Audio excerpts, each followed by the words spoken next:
ಜೈ ಭೀಮ್. ಕಳೆದ 2 ದಿನದಲ್ಲಿ ಅಂದರೆ ವಿಧಾನಸಭೆ ಅಧಿವೇಶನದಲ್ಲಿ ಆಗಿರೋ ಒಂದು ಅಧ್ವಾನದ ಬಗ್ಗೆ ಇವತ್ತು ಮಾತನಾಡೋಣ. ವರ್ಷದ ಆರಂಭದಲ್ಲಿ ಏನು ಅಧಿವೇಶನ ಶುರು ಆಗುತ್ತೋ ಆ ಅಧಿವೇಶನಕ್ಕೆ ಚಾಲನೆ ಕೊಡೋದಕ್ಕೆ ಅಂತ ಮಾನ್ಯ ಗವರ್ನರ್ ಅವ್ರನ್ನ ರಾಜ್ಯ ಸರ್ಕಾರ ವೇದಿಕೆ ಮೇಲೆ ಕರೆದಿರುತ್ತೆ. ಇದು ಒಂದು ಫಾರ್ಮಾಲಿಟೀಸ್. ರಾಜ್ಯ ಸರ್ಕಾರ ತನ್ನ ಹಿಂದಿನ ಸಾಧನೆಗಳನ್ನು ಮತ್ತು ಮುಂದೆ ಮಾಡಬೇಕಾಗಿರೋ ಸಾಧನೆ ಅಥವಾ ಕೆಲಸ ಕಾರ್ಯಗಳನ್ನು ರಾಜ್ಯಪಾಲರ ಮುಖಾಂತರ ಹೇಳಿಸುವ ಒಂದು ಭಾಷಣದ ಪ್ರತಿನ ಅವರಿಗೆ ಕೊಟ್ಟಿರ್ತಾರೆ. ಯಾವ ರಾಜ್ಯ ಸರ್ಕಾರ ತನ್ನ ಪ್ರಗತಿಯ ಬಗ್ಗೆ ಗವರ್ನರ್ಗೆ ಬರೆದು ಕೊಟ್ಟಿರುತ್ತೋ ಅದನ್ನು ಮುಂಚಿತವಾಗಿ ಗವರ್ನರ್ಗೆ ತಲುಪಿಸಿರ್ತಾರೆ. ಏನು ಓದಬೇಕು ಏನು ಓದಬಾರ್ದು ಅನ್ನೋದು ಕೂಡ ಇಲ್ಲೇ ಗವರ್ನರ್ ವಿವೇಚನೆಗೆ ಬಿಟ್ಟಿದ್ದು. ನಾನು ಆಮೇಲೆ ಮಾತಾಡ್ತೀನಿ ಇದ್ರ ಬಗ್ಗೆ.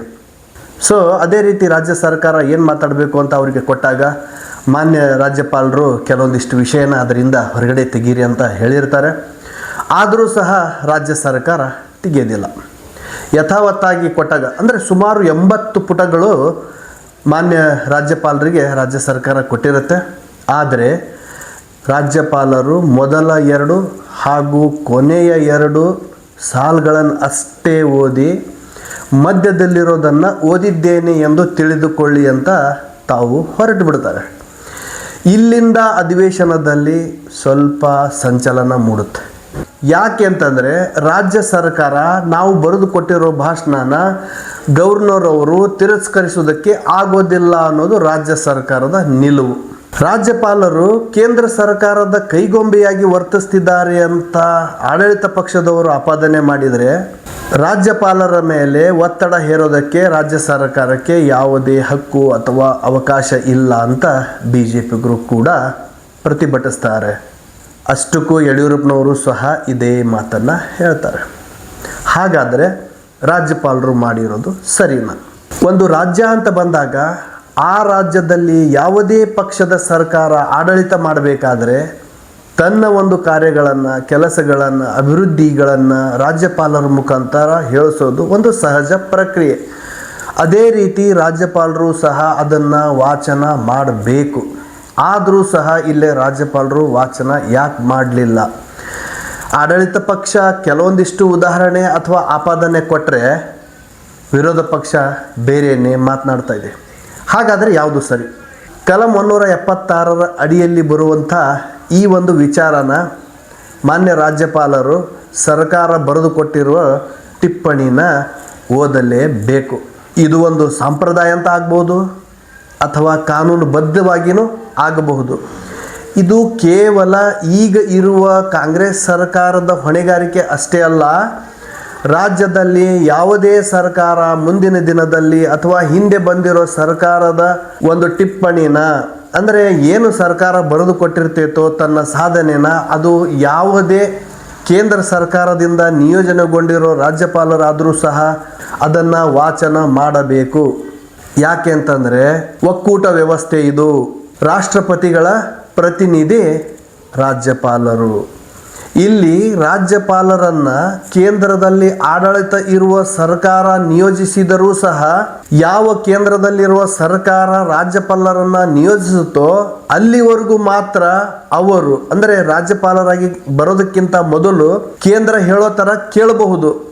ಒಂದು ಸಾರಿ ರಾಜ್ಯಪಾಲರಾಗಿ ನಿಯೋಜನೆಗೊಂಡಾಗ ಕೇಂದ್ರ ಯಾವುದೇ ಸರ್ಕಾರ ಇರಲಿ ಕೇಂದ್ರ ಸರ್ಕಾರದ ಸೊಗಡನ್ನು ಮೈ ಕೊಡುವಿಕೊಂಡು ಅಂದರೆ ಧೂಳ ಅಂಟಿದ್ರೂ ಸಹ ಅದನ್ನು ಕೊಡುವಿಕೊಂಡು ಹೊರಗಡೆ ಬಂದು ರಾಜ್ಯದ ಹಿತದೃಷ್ಟಿನ ಕಾಪಾಡೋ ಕೆಲಸ ರಾಜ್ಯಪಾಲರದು. ರಾಜ್ಯಪಾಲರ ನಡೆ ಸರಿನೋ ತಪ್ಪು ಅಂತ ನಾವು ಮಾತಾಡೋದು ಅಷ್ಟು ಸೂಕ್ತ ಆಗಲಿಕ್ಕಿಲ್ಲ. ಆದರೆ ಅದನ್ನು ವಿಶ್ಲೇಷಣೆ ಮಾಡಬಹುದು. ಯಾಕೆ ಅಂತಂದರೆ ರಾಜ್ಯದ ಜನರ ಹಿತದೃಷ್ಟಿಯಿಂದ. ಇವತ್ತು ರಾಜ್ಯ ಸರ್ಕಾರ ಏನು ಬರೆದು ಕೊಟ್ಟಿದೆಯೋ ಮಾನ್ಯ ರಾಜ್ಯಪಾಲರಿಗೆ ವಾಚಿಸಿ ಅಂತ ಅದು ಕೂಡ ರಾಜ್ಯಪಾಲರ ವಿವೇಚನೆಗೂ ಸಹ ಬರುತ್ತೆ. ಇಲ್ಲೇ ಯಾವುದೂ ಸ್ಪಷ್ಟತೆ ಇಲ್ಲ. ಓದಬೇಕಾ ಓದಬಾರ್ದ? ಓದಿದ್ರೆ ಸರಿನಾ ಓದದೆ ಹೋದರೆ ಸರಿನಾ? ಓದಿದರೆ ಕಾನೂನು ಬಾಹಿರಾಗತ್ತಾ ಅಥವಾ ಓದದೆ ಹೋದರೆ ಕಾನೂನು ಬಾಹಿರಾಗತ್ತಾ? ಕೆಲವು ದಿನಗಳ ಹಿಂದೆ ಮಾನ್ಯ ರಾಷ್ಟ್ರಪತಿಗಳು CJI ಅವರಿಗೆ ಏನು ಒಂದು 10-12 ಪ್ರಶ್ನೆ ಕೇಳಿರ್ತಾರೋ ಇದೇ ವಿಚಾರವಾಗಿ. ಅಂದರೆ ಕೇರಳ ತಮಿಳುನಾಡಲ್ಲಿ ಏನು ಮುಂದುವರಿತಾ ಇದೆಯೋ ಸರ್ಕಾರ ವರ್ಸಸ್ ಗವರ್ನರ್ ಅಂತ, ಅದೇ ರೀತಿ ನಮ್ಮಲ್ಲಿ ಏನಾದರೂ ಅಂದರೆ ಕರ್ನಾಟಕದಲ್ಲಿ ಏನಾದರೂ ಮರುಕಳಿಸ್ತಾ ಇದೆಯಾ ಅನ್ನೋ ಪ್ರಶ್ನೆನೂ ಕೂಡ ಇಲ್ಲೇ ಕಾಡುತ್ತೆ.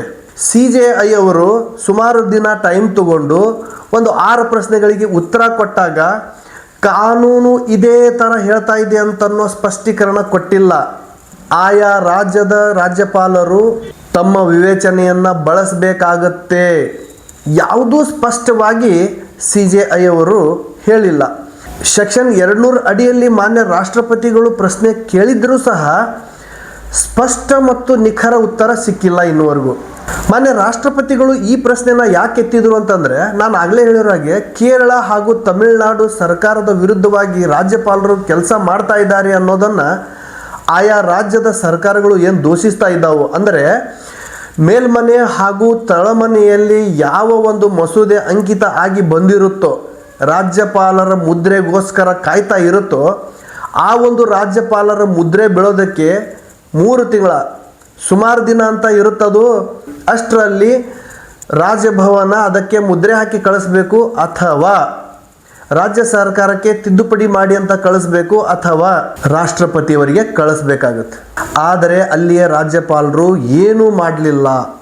ಹಾಗಾಗಿ ತಮಿಳುನಾಡು ಮೇಲೆ ಹೋದಾಗ ಸ್ಪಷ್ಟೀಕರಣ ಕೇಳಿದಾಗ ಅದೇ ರೀತಿ ಮುಂದೆ ನಮಗೂ ಕೂಡ ಈ ಥರ ಪ್ರಶ್ನೆಗಳು ಉದ್ಭವಿಸ್ಬೋದು ಅನ್ನೋ ದೂರದೃಷ್ಟಿಯಿಂದ ಮಾನ್ಯ ರಾಷ್ಟ್ರಪತಿಗಳು CJI ಅವರಿಗೆ ಕೇಳಿರೋ ಪ್ರಶ್ನೆಗಳಲ್ಲಿ ನಿಖರವಾದ ಮತ್ತು ಸ್ಪಷ್ಟವಾದ ಉತ್ತರ ಇಲ್ಲ.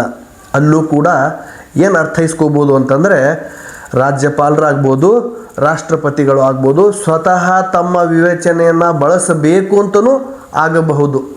ಹಾಗಾಗಿ ರಾಜ್ಯದಲ್ಲಿ, ಕರ್ನಾಟಕ ರಾಜ್ಯದಲ್ಲಿ ಸರ್ಕಾರ ಏನು ಬರೆದು ಕೊಟ್ಟಿರೋದನ್ನು ರಾಜ್ಯಪಾಲರು ವಾಚನ ಮಾಡಿಲ್ಲವೋ ಅದರ ಪರ ಹಾಗೂ ವಿರುದ್ಧ ಮಾತಾಡೋದಕ್ಕೆ ಸ್ವಲ್ಪ ಅವಕಾಶಗಳು ಕಡಿಮೆ ಅಂತಾನೆ ಅನ್ನಬಹುದು. ಆದರೂ ಸಹ ರಾಜ್ಯಪಾಲರು ತಮ್ಮ ನಡೆಯನ್ನು ಸ್ಪಷ್ಟವಾಗಿ ಹೇಳಿದರೂ ಆಗ್ತಾ ಇತ್ತು. ಎಲ್ಲಿ ಅಧಿವೇಶನದಲ್ಲಿ ರಾಜ್ಯಪಾಲರು ಯಾಕೆ ನಾನು ಸರ್ಕಾರ ಕೊಟ್ಟಿರೋದನ್ನು ವಾಚನ ಮಾಡಿಲ್ಲ ಅನ್ನೋ ಸ್ಪಷ್ಟೀಕರಣವನ್ನು ಕೊಡಬೇಕಾಗಿತ್ತು, ಮತ್ತು ಅಲ್ಲೇ ಇದ್ದು ಆಗಿರೋ ಘಟನೆಯನ್ನು ತಿಳಿಗೊಳಿಸೋ ಪ್ರಯತ್ನವೂ ಮಾಡಬೇಕಾಗಿತ್ತು. ಆದರೆ ಅವರು ಅಲ್ಲಿಂದ ಹೊರ ನಡೆದರು. ರಾಜಭವನಕ್ಕೆ ಹೋಗಿ ಸ್ಪಷ್ಟೀಕರಣ ಕೊಟ್ಟಿದ್ದಾರೆ ಮಾನ್ಯ ರಾಜ್ಯಪಾಲರು.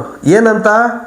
ಕೇಂದ್ರ ಸರ್ಕಾರ ಜಾರಿ ತಂದಿರೋ G-Ramji, ಅಂದರೆ ಈಗಿನ ಮನರೇಗಾನ ತೆಗೆದುಬಿಟ್ಟು G-Ramji ಅನ್ನೋದನ್ನು ತಂದಿದ್ದಾರೋ ಅದನ್ನು ಕೇಂದ್ರ ಸರ್ಕಾರ ತಂದಿರೋ ಮಸೂದೆ, ಆ ಕೇಂದ್ರ ಸರ್ಕಾರ ತಂದಿರೋ ಮಸೂದೆಗೂ ರಾಜ್ಯಪಾಲ ಆಗಿರೋ ನನಗೂ ಯಾವುದೂ ಸಂಬಂಧ ಇಲ್ಲದೆ ಇದ್ದಾಗ ಕೇಂದ್ರ ಸರ್ಕಾರಕ್ಕೆ ಟೀಕಿಸುವ ಹುನ್ನಾರ ಪ್ರಯತ್ನ ಇದು ಅನ್ನೋದನ್ನು ಸೂಕ್ಷ್ಮವಾಗಿ ತಿಳಿಸೋ ಪ್ರಯತ್ನ ಮಾನ್ಯ ರಾಜ್ಯಪಾಲರು ಮಾಡಿದರು. ಅದೇ ರೀತಿ ರಾಜ್ಯ ಸರ್ಕಾರ ತನಗೆ ಆಗಿರೋ ಅನ್ಯಾಯ, ಅಂದರೆ ಕೇಂದ್ರ ಸರ್ಕಾರದಿಂದ ರಾಜ್ಯಕ್ಕೆ ಆಗತಾ ಇರೋ ಅನ್ಯಾಯನ ರಾಜ್ಯಪಾಲರ ಭಾಷಣದ ಮುಖಾಂತರ ಕೇಂದ್ರಕ್ಕೆ ಮುಟ್ಟಿಸೋ ಪ್ರಯತ್ನ ಮಾಡಿದ್ದು ಇದು ಮಾನ್ಯ ರಾಜ್ಯಪಾಲರಿಗೆ ಸರಿ ಹೊಂದಲಿಲ್ಲ. ಅಂದಾಗ ಇಲ್ಲಿ ಮಾನ್ಯ ರಾಜ್ಯಪಾಲರು ತಮ್ಮ ವಿವೇಚನೆಯನ್ನು ಬಳಸಬೇಕಾಗತ್ತೆ. ಬಳಸಿದರೂ ಸಹ ಆದರೆ ರಾಜ್ಯ ಸರ್ಕಾರ ಹಾಗೂ ಮಾನ್ಯ ರಾಜ್ಯಪಾಲರ ನಡೆ ಮುಂದಿನ ಗತಿ ಏನಾಗಬಹುದು, ಯಾವ ರೀತಿ ತಿರುವು ಪಡೆಯಬಹುದು ಹಾಗೂ ಎಷ್ಟು ತೀಕ್ಷ್ಣ ಆಗಬಹುದು ಅನ್ನೋದಕ್ಕಿಂತ ಒಂದು ರಾಜ್ಯ ಸರ್ಕಾರ ಹಾಗೂ ಆ ರಾಜ್ಯದ ರಾಜ್ಯಪಾಲರು ಸಮನ್ವಯತೆಯಿಂದ ಅಭಿವೃದ್ಧಿ ಪಥದಲ್ಲಿ ಹೋದರೆ ರಾಜ್ಯದ ಜನರಿಗೆ ಒಳ್ಳೆಯದಾಗುತ್ತೆ. ಆಗಲೇ ಹೇಳಿರೋ ಹಾಗೆ ಒಕ್ಕೂಟ ವ್ಯವಸ್ಥೆಯಲ್ಲಿ ಹೀಗೆಯೇ ಇರಬೇಕು ಅಂತ ಒತ್ತಡ ತರೋದು ಸ್ವಲ್ಪ ಅಷ್ಟು ಸಮಂಜಸ ಅಲ್ಲ ಅಂತ ಮಾತ್ರ ಇಲ್ಲಿ ಹೇಳಬಹುದು. ರಾಜ್ಯಪಾಲರ ಅನುಗುಣವಾಗಿ ಸರ್ಕಾರ ನಡ್ಕೋಬೇಕು, ಸರ್ಕಾರದ ಅನುಗುಣವಾಗಿ ರಾಜ್ಯಪಾಲರು ಸಹ ನಡ್ಕೋಬೇಕಾಗುತ್ತೆ. ಸರ್ಕಾರ ತನ್ನ ಅಭಿವೃದ್ಧಿ ಏನು ಕೆಲಸ ಇದೆಯೋ ರಾಜ್ಯ ಸರ್ಕಾರ ಮ್ಯಾನಿಫೆಸ್ಟೋದಲ್ಲಿ ತಿಳಿಸಿರೋ ಹಾಗೆ ನಾವು ಅದನ್ನು ಜಾರಿಗೆ ತಂದಿದ್ದೀವಿ ಅಂತ ಹೇಳ್ಬೋದು, ಅಥವಾ ಮುಂದಿನ ದಿನದಲ್ಲಿ ರಾಜ್ಯದ ಜನರಿಗೆ, ರೈತರಿಗೆ, ಬಡವರಿಗೆ, ಬಲ್ಲಿಗರಿಗೆ ನಾವು ಈ ಥರ ಸ್ಕೀಮ್ನ ಕೊಡಬೇಕು ಅಂತ ಯೋಚನೆ ಮಾಡಿದ್ದೀವಿ ಅಂತ ಹೇಳ್ಬೋದು. ಆದರೆ ಕೇಂದ್ರ ಸರ್ಕಾರ ತಂದಿರೋ ಮಸೂದೆನ ರಾಜ್ಯಪಾಲರ ಮುಖಾಂತರ ಭಾಷಣೀಕರಿಸಿ ಭಾಷಣನ ಬರೆದುಕೊಟ್ಟು ಅವ್ರ ಕಡೆಯಿಂದ ವಾಚಿಸಿ ಕೇಂದ್ರ ಸರ್ಕಾರಕ್ಕೆ ಬಿಸಿ ಮುಟ್ಟಿಸೋದು ಇದು ಕೇವಲ ರಾಜಕಾರಣಿಗಳು ಮಾಡಬೇಕಾಗಿರೋ ಕೆಲಸ. ಕೇಂದ್ರದ ಮೇಲೆ ರಾಜ್ಯ ಸರ್ಕಾರಕ್ಕೆ ಏನಾದರೂ ಸಿಟ್ಟು ಕೋಪ ಇದ್ದರೆ ಅದನ್ನು ರಾಜಕೀಯವಾಗಿಯೇ ಅವರು ವಿರೋಧಿಸಬೇಕು ಮತ್ತು ಸಮರ್ಥಿಸ್ಕೊಳ್ಬೇಕು. ಈ ಥರ ಸಂಸದೀಯ ಸ್ಥಾನಗಳನ್ನು ಕೇಂದ್ರ ಸರ್ಕಾರದ ವಿರುದ್ಧ ಬಳಸ್ಕೊಳ್ಳೋದಕ್ಕೆ ಅಲ್ಲೂ ಕೂಡ ಬರುವುದಿಲ್ಲ, ಅವಕಾಶ ಇರೋದಿಲ್ಲ. ಆವಾಗ ರಾಜ್ಯಪಾಲರು ತಮ್ಮ ವಿವೇಚನೆಯನ್ನು ಬಳಸ್ತಾರೆ.